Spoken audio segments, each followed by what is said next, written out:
AR में खुशामदीद। Pakistan super league में वो कौन से बड़े खिलाड़ी हैं जो शिरकत नहीं कर सकेंगे, आज की ज़ेर नज़र वीडियो में आप भाइयों को इसी बारे में बताएंगे। मगर मज़ीद तफसीलात की तरफ बढ़ने से पहले इस वीडियो को लाइक करें और कमेंट सेक्शन में आप भाई सब रेट के मुताबिक अपनी राय का इज़हार ज़रूर करें।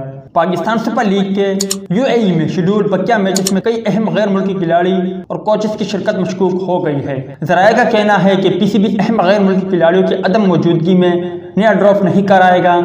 इवेंट में हर टीम में अब 18 के बजाय 20 खिलाड़ी शामिल होंगे। टीमों के पास ऑप्शन होगा कि वो 2 खिलाड़ियों को अपनी टीम में शामिल करके अहम खिलाड़ी की कमी पूरा कर सके।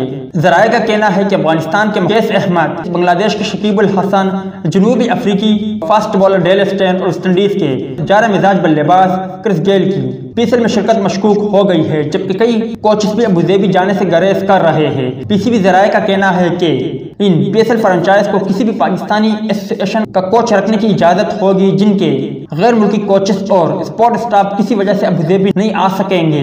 उम्मीद है दोस्तों कि आज ये मुख्तसर वीडियो भी आप भाइयों को पसंद आई होगी। मिलता है किसी नेक्स्ट वीडियो में, तब तक के लिए इजाजत दीजिए। अल्लाह हाफिज़।